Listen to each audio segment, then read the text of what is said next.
Bà xong rồi một chiếc anh đi nhung xong bằng hàng thì tu sạp tại miền này cloud hay click password á dương ở ai xanh iCloud để iCloud cho dương màn thế chân dương click password dương change password của bạn này gọi bạn á chân tìm mối dân check vì cả support bảo vía vì ai bị mua cả ọt chẳng á vì dân mình đã chọn chẳng thấy dân ai đọc bạn thuộc tu sạp thì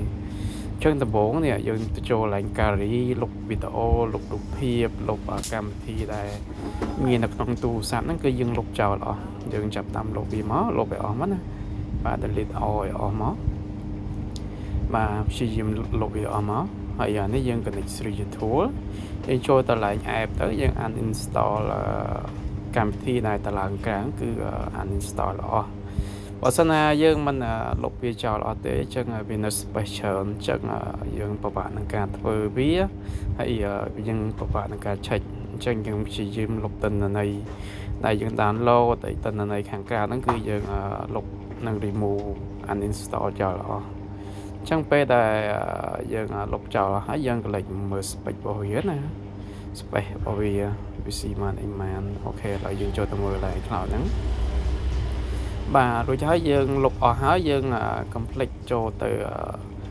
កន្លែង iCloud នេះមកហើយយើងសាកតេស្តមើលវាណាបាទចូលកន្លែង iCloud ហ្នឹងមកហើយយើងចូលកន្លែង media text media នេះមកបាទចូល login ទៅវា login ចូលហើយយើងចូលម្ដងទៀតហើយយើង log out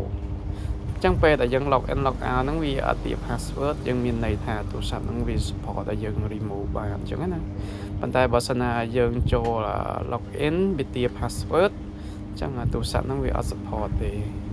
អញ្ចឹងយើងធ្វើតេស្តម្ដងទៀតមកបាទនេះ space របស់វាយើង log in log out ទៅអាហ្នឹងវាអត់ទា password គឺវា support ហើយអញ្ចឹងយើងគ្រាន់តែចុច start ពីមួយ cloud ទៅអញ្ចឹងធរវានឹង auto remove តែខ្លួនឯងអញ្ចឹងបញ្ជាក់ណាអាកន្លែងហ្នឹងយើងត្រូវ log in អា line media ហ្នឹងចូល log in ចូលហើយយើងចូលមួយទៀត log in log out បាទយើងចាប់តាម start ពីមួយ cloud អញ្ចឹងអានេះវាកំពុងតែយើងកំពុងតែចាប់ដើម remove វាបាទអញ្ចឹងមិត្តជើងដំបងកុំភ្លេចអសោះគឺយើងលុបកម្មវិធីលុបរូបភាពលុបឲ្យចោលអស់អញ្ចឹងរួចហើយយើងទៅ line media ហ្នឹងចូល line cloud ទៅហើយ media ខាងក្រោមយើងចុច log in log out ទៅបើសិនណាវាអត់ទា password ទេអាហ្នឹងគឺវា support ហើយបាទនេះខ្ញុំចាប់ដើមបង្ហាញពីការ remove អញ្ចឹងអានេះ hard disk storage ដែលយើងលុបចោលអស់វានៅទិន្នន័យយើងប្រើបានតែ 15G ឯងអញ្ចឹង 15G យើង remove ឲ្យ cloud ទៅក៏វាលឿនតាមនឹងដែរអញ្ចឹងណាបើដល់យើងអត់លុបទេវាទិន្នន័យវាច្រើនអញ្ចឹងវាអត់ងាយចាប់ទេអានេះវាត្រឹមតែ 15G ក៏វានៅ backup អា token iCloud ហ្នឹងក៏វារៀងយូរដែរណាបើសិនតែយើងព្យាយាមលុបឲ្យអស់ហើយបានច្រើនកាន់តែល្អអញ្ចឹងអានេះវារយៈពេល1នាទីជាងហើយជាងរងចាំអស់នេះណាបើសិនណាមិត្តជាងមានត្រូវការ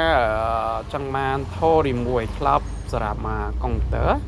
អាចតំណខ្ញុំបានគឺវាធ្វើអត់កំណត់ទូរស័ព្ទទេយើង activate ទៅលើកុំព្យូទ័រមួយ PC ហ្នឹងមកយើងចង់ remove ប្រហែលទូរស័ព្ទក៏មានបញ្ហាដែរអានេះវា remove ហើយវាដាច់អូតូអញ្ចឹងiCloud ដែលវា lock នៅលើទូរស័ព្ទហ្នឹងទាំងអស់ហ្នឹងវាប្រហែលយើងមាន12 13អញ្ចឹងណាសម្រាប់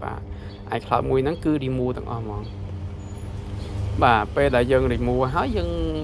check ឡើង iCloud មកយើង check ម្ដងទៀតណាពេលដែលឃើញអស់ចាំយើង erase វាតែម្ដងបាទឥឡូវនេះយើង check iCloud មកមាននឹងយើង remove វាហើយអញ្ចឹងយើង check ពីមើលវាសិនមកបាទបញ្ជាក់ណា check ពីមកច្បាស់មកយើងប្រកាសចិត្តថាវាអស់ហើយចាំយើង erase អូខេឥឡូវខ្ញុំកំពុង check សិន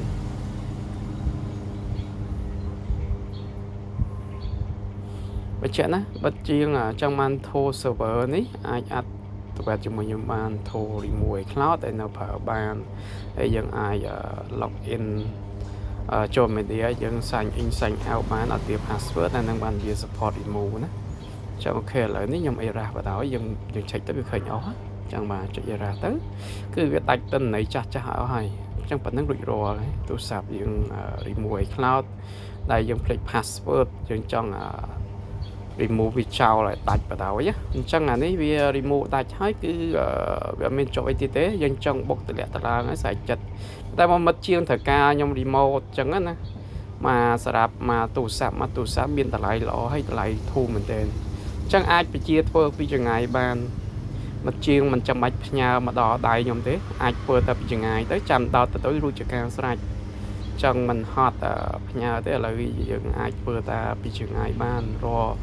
ដោះ Liquid បាយផាយ Cloud ឬក៏ server ដោះ Google account password អីមួយចឹងណាហើយបើសិនណាមិត្តជាងចង់ដឹងពី service active ប្រអប់ធ្វើធោដោះគោតអ្វីមួយអាចចុចចូល group support បាន group Telegram ខ្ញុំដាក់ពីក្រោមហ្នឹងណា